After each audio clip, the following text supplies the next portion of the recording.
At CIA Black Site and Guantanamo Bay, identification of al-Qaeda couriers was a priority. In 2007, US intelligence discovered the name of a trusted bin Laden courier. Last August, after years of painstaking work by our intelligence community, I was briefed on a possible lead to bin Laden. In 2009, he was tracked. August 2010, they found his fortress in Abbottabad, Pakistan. The compound had no phone, no internet. It was far from certain, and it took many months to run this thread to ground. I met repeatedly with my national security team as we developed more information about the possibility that we had located bin Laden hiding within a compound deep inside Pakistan. US intelligence concluded that this house was built to hide someone of significance. Beside the courier and his brother, a third family, suspected to be the bin Ladens, lived in the compound. Last week, I determined that we had enough intelligence to take action and authorized an operation to get Osama bin Laden and bring him to justice. Over Abbottabad, in the night, helicopters could be heard. Unknowingly, Sohail Bata will use Twitter to blog live a moment in history.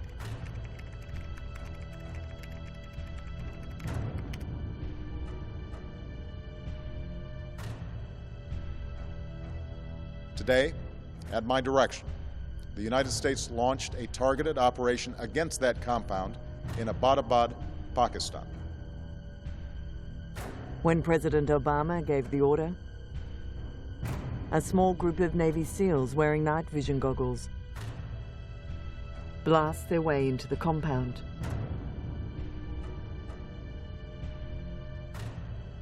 In the Situation Room at the White House, officials were able to follow the operation in real time.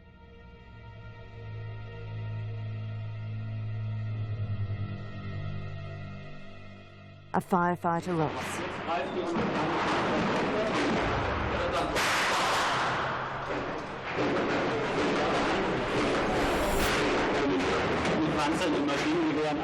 But the video link is cut for a long period of time, adding to the tension.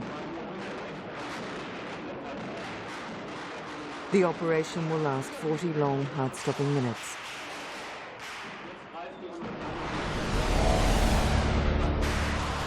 Then, in the Situation Room, relief. The code name Geronimo is heard. The target had been killed.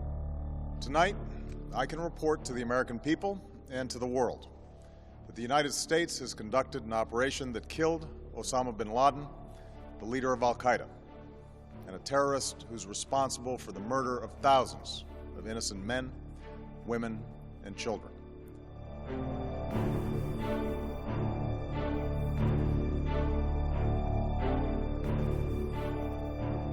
It was nearly 10 years ago that a bright September day was darkened by the worst attack on the American people in our history.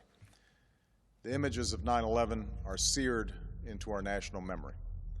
Hijacked planes cutting through a cloudless September sky, the Twin Towers collapsing to the ground.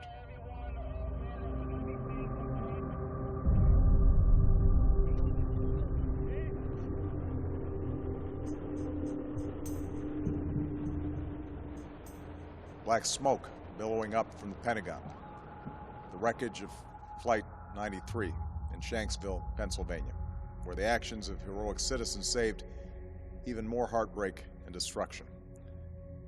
And yet we know that the worst images are those that were unseen to the world.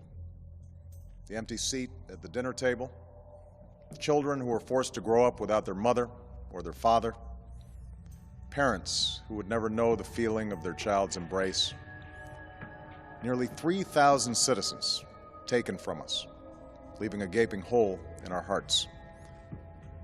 On September 11th, 2001, in our time of grief, the American people came together.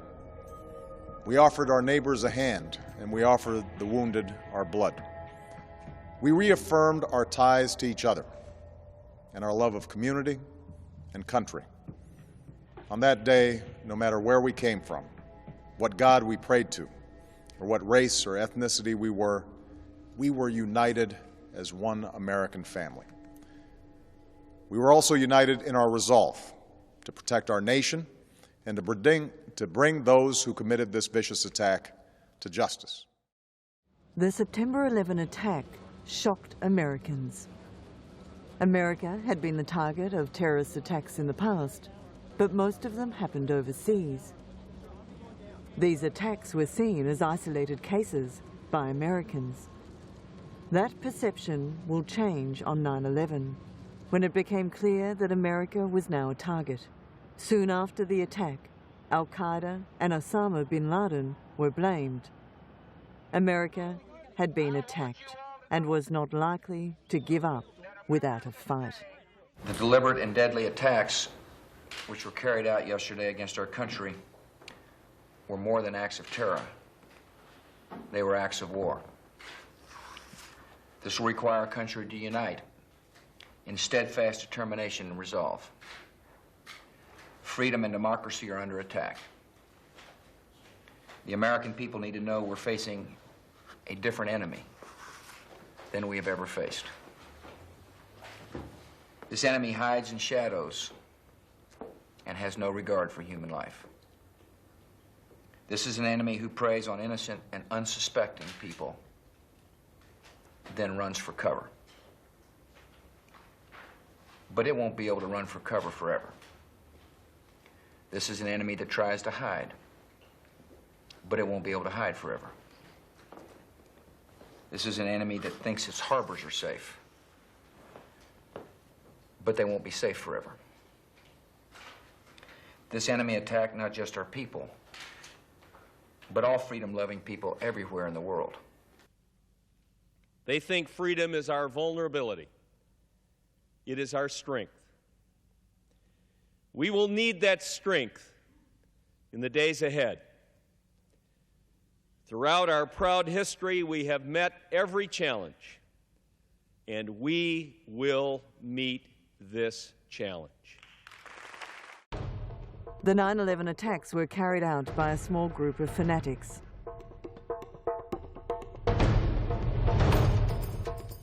Al-Qaeda, a terrorist organization misunderstood, based in Afghanistan and protected there by the Taliban government, dispatched this group.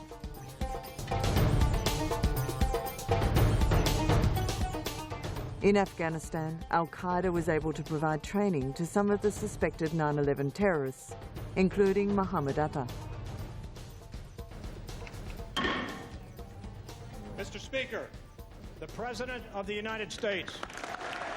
This organization, Al-Qaeda, had bin Laden as its leading figure, and on September 21, 2001, George Bush made it clear Al-Qaeda and bin Laden had to lose their safe haven. The Taliban were the target. Tonight, the United States of America makes the following demands on the Taliban. Deliver to United States authorities all the leaders of Al-Qaeda who hide in your land.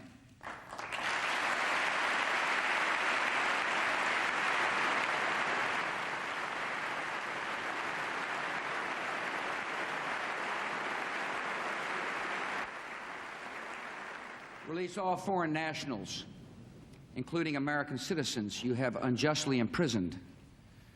Protect foreign journalists, diplomats, and aid workers in your country. Close immediately and permanently every terrorist training camp in Afghanistan, and hand over every terrorist and every person in their support structure to appropriate authorities.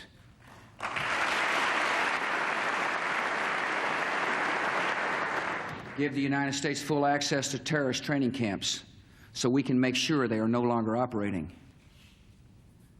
These demands are not open to negotiation or discussion.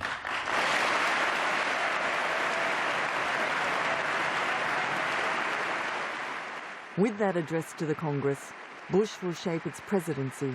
War on terror and finding bin Laden became priority number one. The Taliban must act and act immediately. They will hand over the terrorists where they will share in their fate.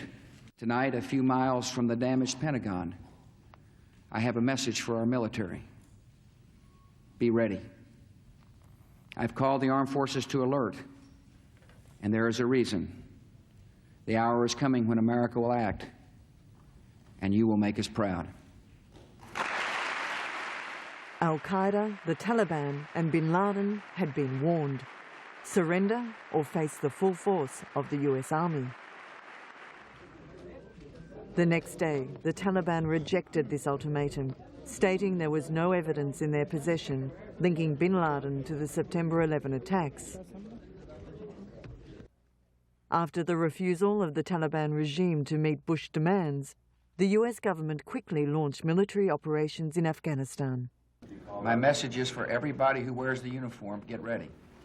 The United States will do what it takes to win this war. And I ask patience to the American people.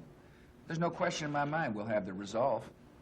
I witnessed it yesterday on the construction site.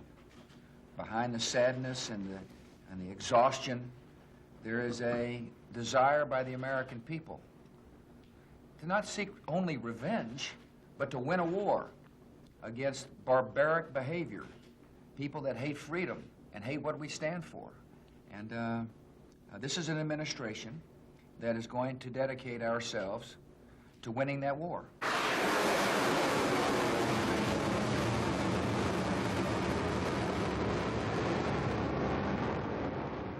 On October 7, 2001, airstrikes started in the capital Kabul, at the airport, at Kandahar, home of the Taliban's supreme leader, Mullah Omar, and in the city of Jalalabad.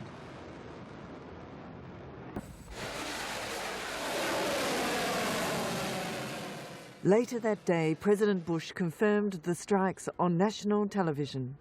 Good afternoon. On my orders, the United States military has begun strikes against al-Qaeda terrorist training camps and military installations of the Taliban regime in Afghanistan. These carefully targeted actions are designed to disrupt the use of Afghanistan as a terrorist base of operations and to attack the military capability of the Taliban regime. We are joined in this operation by our staunch friend, Great Britain. Other close friends, including Canada, Australia, Germany, and France, have pledged forces as the operation unfolds.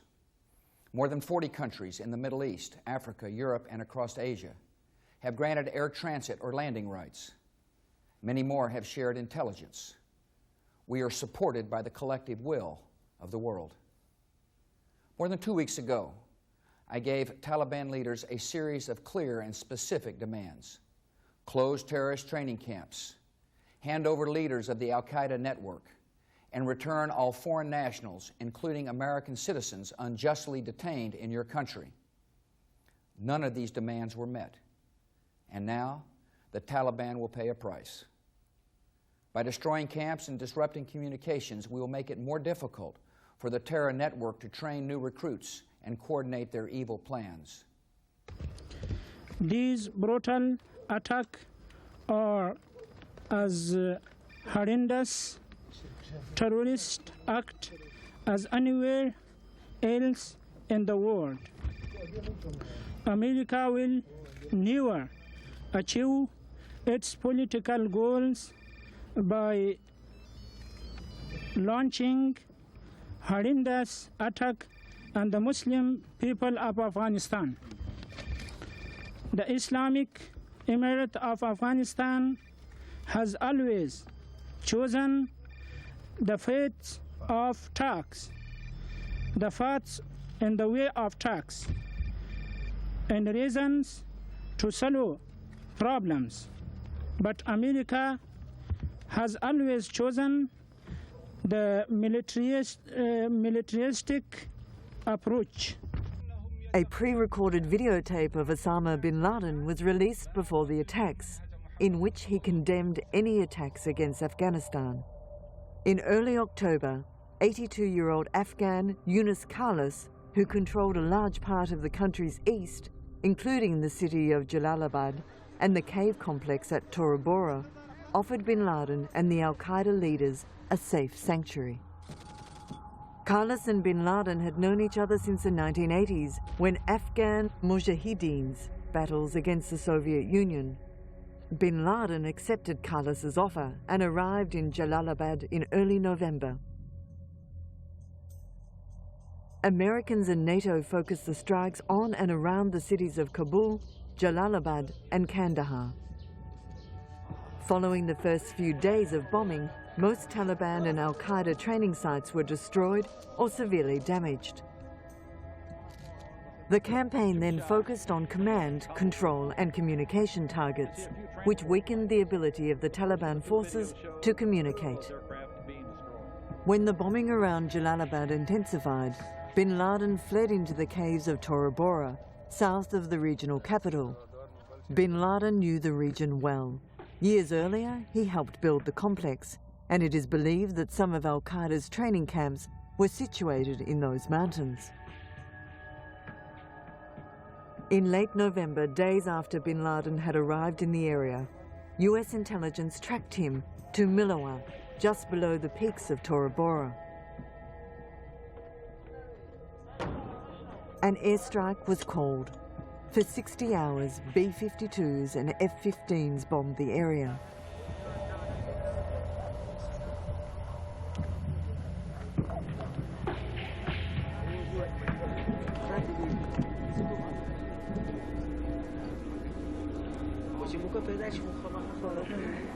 Bin Laden was forced to flee deeper into the mountains. CIA Field Commander Bernstein, who was charged with finding bin Laden, requested 800 Rangers to be placed between bin Laden and the Pakistani border in order to be able to launch a ground attack on his position. The troops were never deployed, and without them, a ground assault was too risky. As the United States carpet-bombed Tora Bora, bin Laden urged his fighters to carry on against the Americans. The American campaign was predominantly an airstrike. US officials preparing for the invasion of Iraq were reluctant to send troops to force bin Laden out of the caves. Officers on the ground were told that Pakistan would help them to block bin Laden's escape route to Pakistan if he tried to cross the border. But in early December, Pakistani President Pervez Musharraf made it clear to US officials he didn't want to commit troops without American support. At Tora Bora, the secretive Delta Force, the elite Special Operations Unit, planned to get to bin Laden from behind, crossing into the terrorist hideout from Pakistan. According to the leader of the Delta Force team, the plan had a better chance of succeeding than any frontal assault. The Pakistani forces never made it, and the border was never secured. Delta Force's plan had to be abandoned. They were then forced to align their mission with the Afghan Mujahideen and stay on the Afghanistan side of the border. On December 10, Delta Force got a tip as to the general location of bin Laden in the Tora Bora area.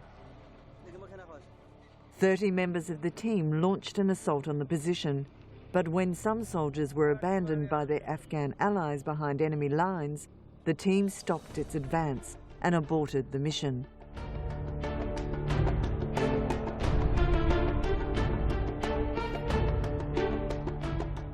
Osama bin Laden manages to escape from Tora Bora. US investigators will later learn that he didn't go south into Pakistan tribal area as first thought. Instead, took a route north back to Jalalabad. This was a risky move as he would have to pass approaching US and British forces. According to official account, bin Laden rested in Jalalabad before leaving on horseback for a long journey to the Konar province in Afghanistan's far northeast. He is believed to have stayed there for 10 months. US authorities stayed on the hunt, but from there the trail had gone cold. US forces at Tora Bora had come very close indeed to locating bin Laden, yet he managed to slip away, vanishing completely. Several years went by without a single tip, surveillance photos or monitored transmission of any value.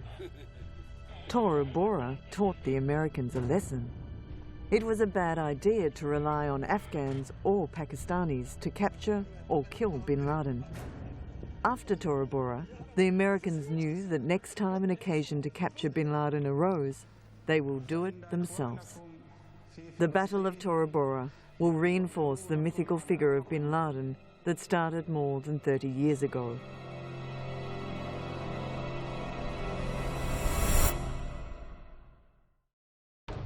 In the second part of the 20th century, high birth rate and decline of infant mortality had produced a common problem throughout the Muslim world.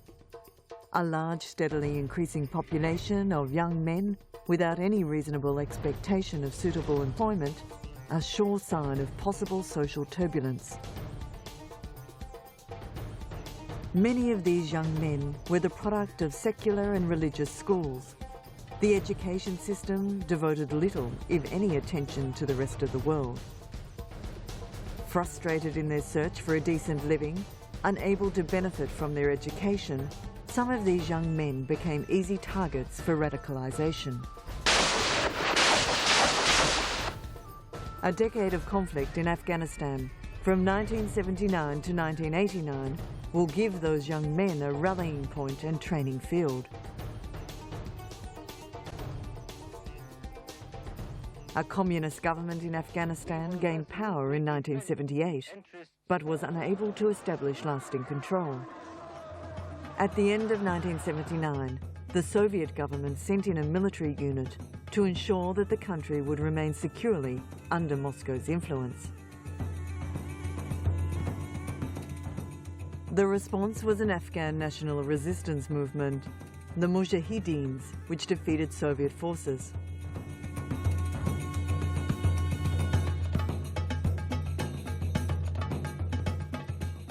Young Muslims from around the world flocked to Afghanistan to join as volunteers in what was seen as a holy war, jihad against an invader. The largest numbers came from the Middle East. Some were Saudis.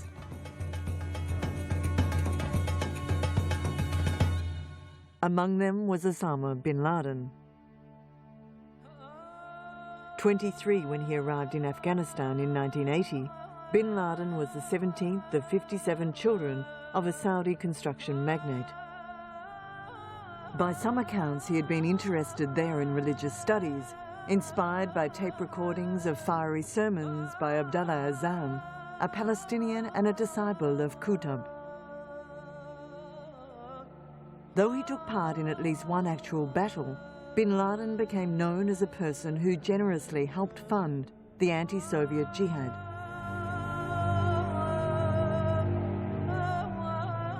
Bin Laden and the cleric Azzam had joined in creating a bureau of services, Mektab al-Khidmat, or MAC, which channeled new recruits into Afghanistan.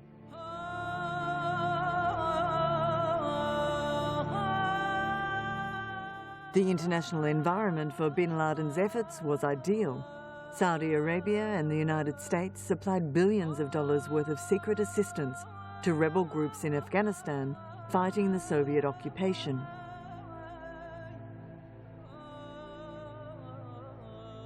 But bin Laden and his comrades had their own sources of support and training, and they received little or no assistance from the United States.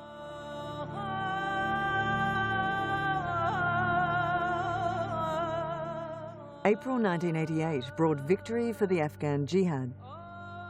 Moscow declared it would pull its military forces out of Afghanistan within the next 9 months. As the Soviet began their withdrawal, the jihad's leaders debated what to do next. Bin Laden and Azzam agreed that the organization successfully created for Afghanistan should not be allowed to dissolve. They established what they called a base or foundation as a potential general headquarters for future jihad. Al-Qaeda was born.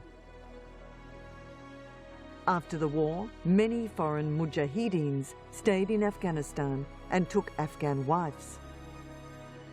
Others returned with their experience, ideology and weapons to their home countries, often proceeding to fight jihad against the government there.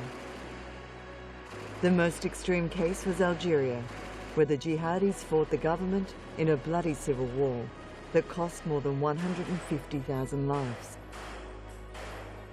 A large number of foreign mujahideens went to Bosnia to fight against Bosnian Serbs and Croats. Following the Soviet Union's withdrawal from Afghanistan, Osama bin Laden returned to Saudi Arabia in 1990 as a hero of jihad, who along with his Arab Legion had brought down the mighty superpower of the Soviet Union.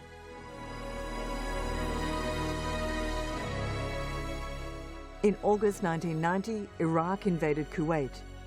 Bin Laden, whose efforts in Afghanistan had earned him celebrity and respect, proposed to the Saudi monarchy. He summoned his mujahideens for a jihad to retake Kuwait. He was rebuffed, and the Saudis joined the US-led coalition.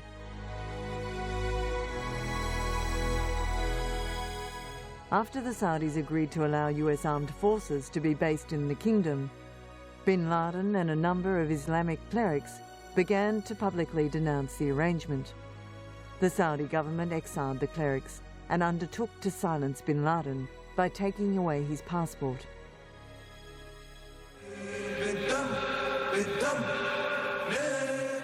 Bin Laden moved to Sudan in 1991 and set up a large and complex set of entwined business and terrorist enterprises.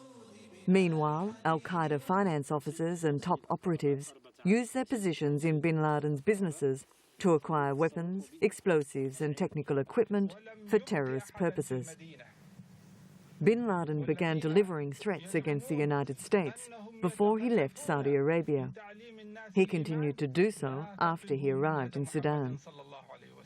In early 1992, the al-Qaeda leadership issued a fatwa calling for jihad against the Western occupation of Islamic lands.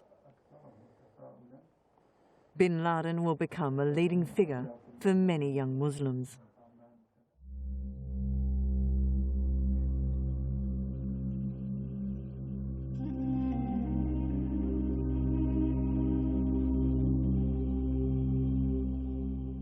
Bin Laden reportedly showed particular interest in learning how to use truck bombs, such as the one that had killed 241 US Marines in Lebanon in 1983.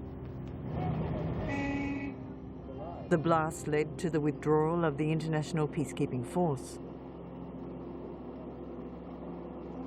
While his allied Islamist groups were focused on local battles, such as those in Egypt, Algeria, Bosnia or Chechnya, Bin Laden concentrated on attacking the far enemy, the United States.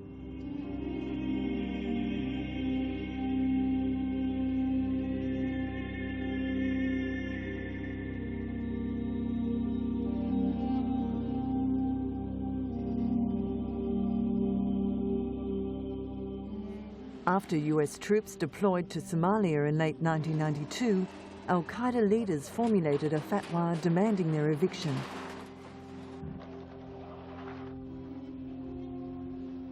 In December, bombs exploded at 2 hotels in Aden, where US troops routinely stopped en route to Somalia, killing 2, but no Americans. In October 1993, shoot-down of 2 US Black Hawk helicopters by members of a Somalia militia group led to the withdrawal of the US forces in early 1994.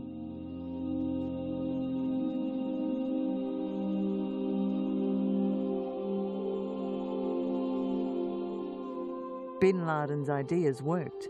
By attacking the Americans, they were forced to withdraw from what was viewed as the Holy Land.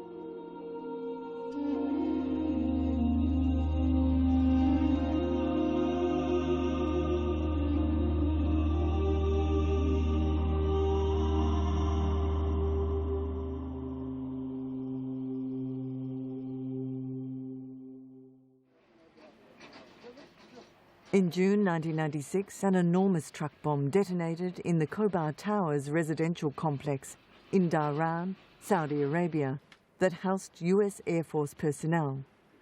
19 Americans were killed and 372 were wounded. The operation was carried out principally by Hezbollah. While the evidence of Iranian involvement is strong, there are also signs that al-Qaeda played some role. Let me be very clear. We will not resist, we will not rest in our efforts to find who is responsible for this outrage, to pursue them and to punish them. Anyone who attacks one American attacks every American, and we protect and defend our own. In this period, other prominent attacks in which bin Laden's involvement is at best cloudy are the 1993 bombing of the World Trade Center, a plot that same year to destroy landmarks in New York, and the 1995 Manila air plot to blow up a dozen US airliners over the Pacific. Not until 1998 did al-Qaeda undertake a major terrorist operation of its own, in large because bin Laden lost his base in Sudan.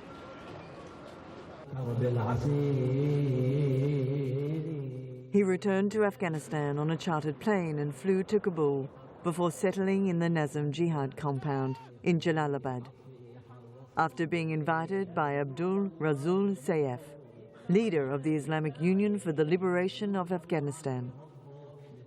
After spending a few months with these three leaders in the border region hosted by them, bin Laden forged a close relationship with some of the leaders of Afghanistan's new Taliban government, notably Mullah Muhammad Omar.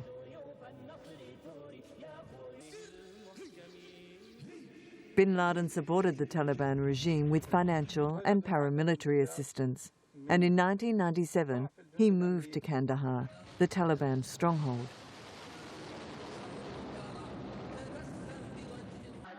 In Afghanistan, bin Laden and al-Qaeda were able to raise some money from donors from the days of the Soviet Jihad and intensified the recruitment and training of jihad fighters. A safe haven in Taliban's controlled Afghanistan was created. By 1998, al-Qaeda felt comfortable enough in this sanctuary to issue a declaration of war against Americans, and later a fatwa to kill Americans and their allies. The first act of war directly ordered by al-Qaeda came on August 7, 1998, a series of attacks in which hundreds of people were killed in simultaneous truck bomb explosions at the United States embassies in Dar es Salaam, Tanzania, and Nairobi, Kenya. The attacks, which were linked to local members of the Egyptian Islamic Jihad, brought Osama bin Laden and Ayman al-Zawahiri to the attention of the US public for the first time, and resulted in the FBI placing bin Laden on its 10 most wanted list. In response to the bombings, US President Bill Clinton ordered Operation Infinite Reach, a series of cruise missile strikes on targets in Sudan and Afghanistan on August 20, 1998, announcing the planned strike in a primetime address on American television. Our target was terror. Our mission was clear: to strike at the network of radical groups affiliated with and funded by Osama bin Laden, perhaps the preeminent organizer and financier of international terrorism in the world today. The attack failed to harm bin Laden or the al-Qaeda core, but killed 19 people.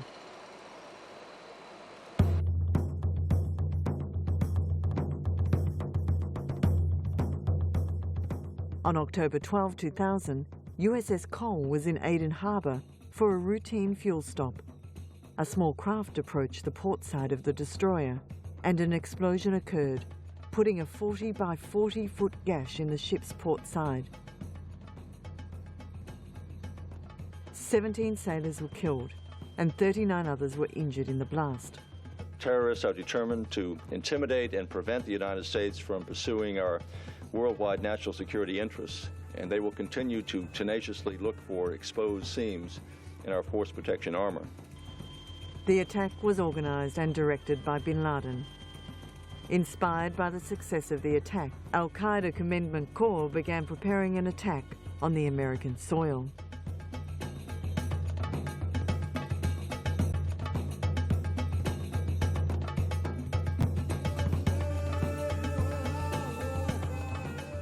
Then came 9/11, the London bombing, the Bali bombings, and a string of others, all with links to Al-Qaeda and Osama bin Laden.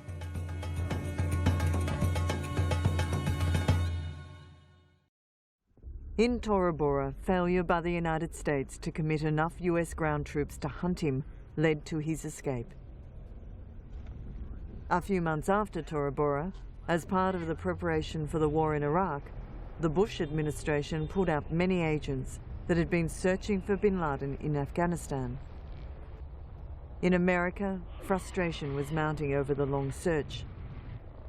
Some argued that focusing efforts on strikes against bin Laden and Al-Qaeda should be the priority over Iraq. Others said that the best way to contain terrorism was to fight the enemy where he lived. As that debate raged, analysts in the CIA unit dedicated to hunting for bin Laden began to search in a new way. The Al-Qaeda leaders didn't know where bin Laden was, but still managed to get instructions from him. In 1998, bin Laden's satellite phone calls were intercepted and he was located, leading to the airstrikes. After the strikes, bin Laden stopped using the satellite phone. So the most important question for CIA agents became, how does bin Laden communicate?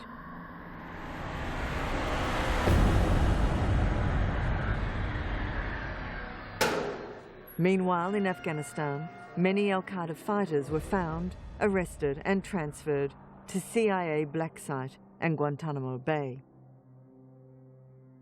Identification of Al-Qaeda couriers became an early priority for interrogators in various detention camps. Many believe bin Laden was communicating through such couriers, concealing his whereabouts from Al-Qaeda foot soldiers and top commanders.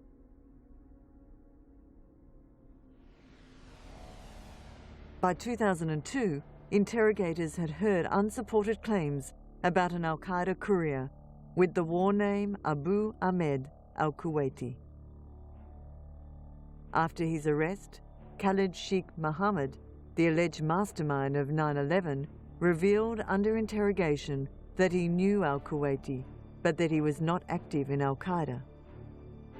In 2004, another prisoner told interrogators that al-Kuwaiti was close to bin Laden, Khalid Sheikh Mohammed, and Mohammed's successor, Abu Farij al-Libi.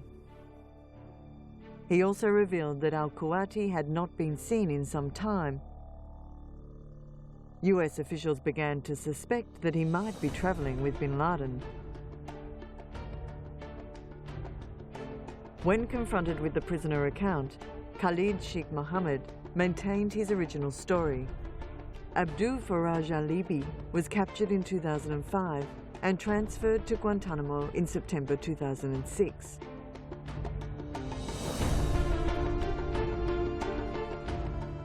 He told CIA interrogators that bin Laden's courier was a man named Malawi Abdallah Khalik Shan and denied knowing al-Kuwaiti. Because both Mohammed and al-Libi had minimized al-Kuwaiti's importance, officials speculated that he was part of bin Laden's inner circle.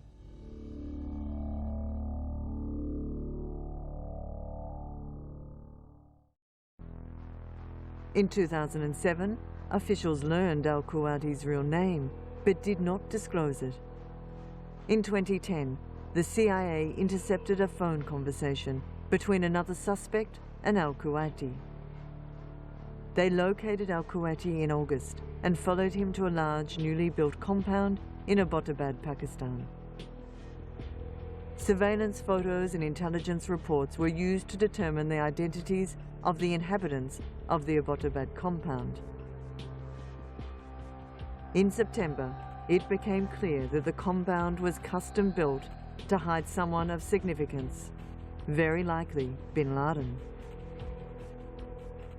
Built in 2004, The 3-story compound is located at the end of a dirt road, northeast of the city centre.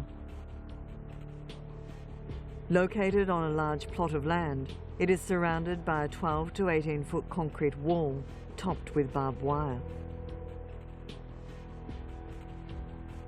The 3rd floor balcony has a 7-foot high privacy wall, tall enough to hide the 6'4" bin Laden. There is no internet, no phone. Residents burned their own trash. US intelligence established a safe house in Abbottabad from which they observed the compound over a number of months. After an intelligence gathering effort on the Courier's Pakistan compound that began in September 2010, President Obama met with his national security advisors on March 14 to create an action plan. They met 4 more times, March 29, April 12, April 19 and April 28, in the 6 weeks before the raid. On April 29, at 8:20 a.m, President Obama met with counter-terrorism advisor John Brennan, National Security Advisor Thomas E. Donnellan, and other national security advisors. Obama then gave the order to raid the Abbottabad compound. After President Obama authorized the mission to kill or capture bin Laden, CIA Director Leon Panetta gave the go-ahead at midday on May 1. The raid was carried out by a group of Navy SEALs.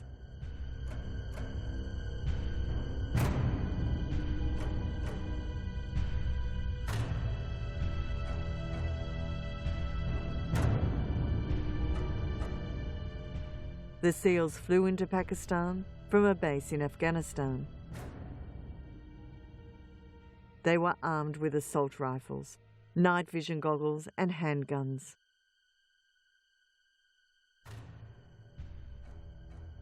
The raid was scheduled for a time with little moonlight, so the helicopters could enter Pakistan low to the ground and undetected.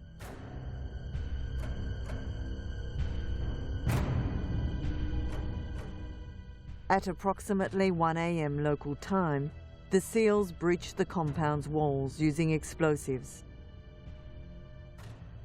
Encounters between the SEALs and the residents took place in the guest house.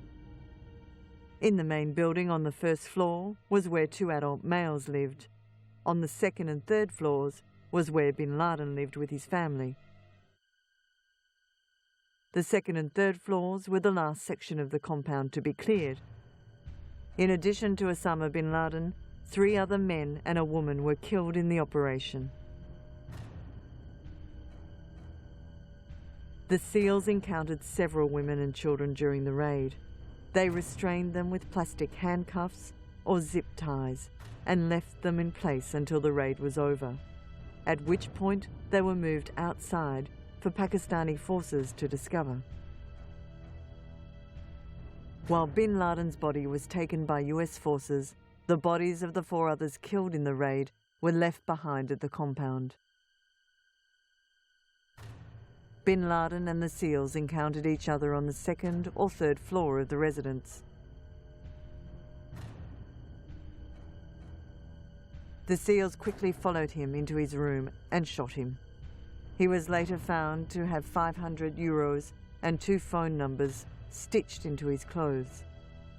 There were weapons in his room, including an AK-47 and a Makarov pistol.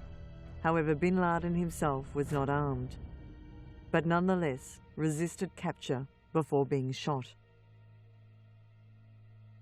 Bin Laden was killed by a shot to the chest, followed by one above the left eye. This was a great victory for the Obama administration. As President Obama said last night, Osama bin Laden is dead and justice has been done. And today I want to say a few words about what this means for our efforts going forward. First, I want to offer my thoughts and prayers to the thousands of families whose loved ones were killed in Osama bin Laden's campaign of terror and violence, from the embassy bombings in Africa to the strike on the USS Cole to the attacks of September 11th, 2001, and so many more. These were not just attacks against Americans, although we suffered grievous losses. These were attacks against the whole world. In London and Madrid, Bali, Istanbul, and many other places, innocent people, most of them Muslims, were targeted in markets and mosques, in subway stations, and on airplanes. Each attack motivated by a violent ideology that holds no value for human life or regard for human dignity. I know that nothing can make up for the loss of the victims or fill the voids they left, but I hope their families can now find some comfort in the fact that justice has been served. Second, I want to join the President in honoring the courage and commitment of the brave men and women who serve our country and have worked tirelessly and relentlessly for more than a decade to track down and bring Osama bin Laden, this terrorist, to justice. Obviously, we've all had disagreements and differences in the past. I suspect we'll have them again in the future. But last night, as Americans learned that the United States had carried out an operation that resulted in the capture and death of Osama bin Laden, we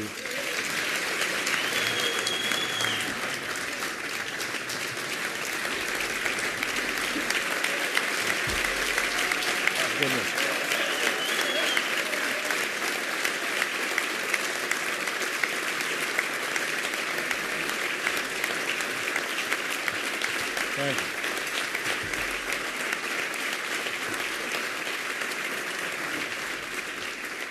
You know, I think we experienced the same sense of unity that prevailed on 9/11. We were reminded again that there is a pride in what this nation stands for and what we can achieve that runs far deeper than party, far deeper than politics.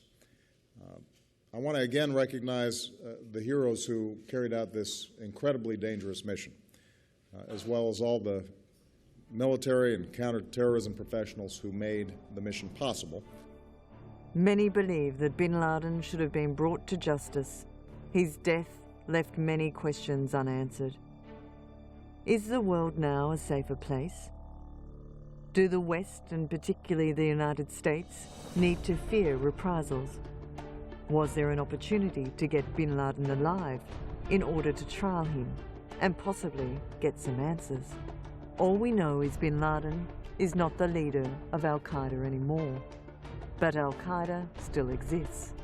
The new Al-Qaeda leader is Saif al-Adel, and the hunt is on.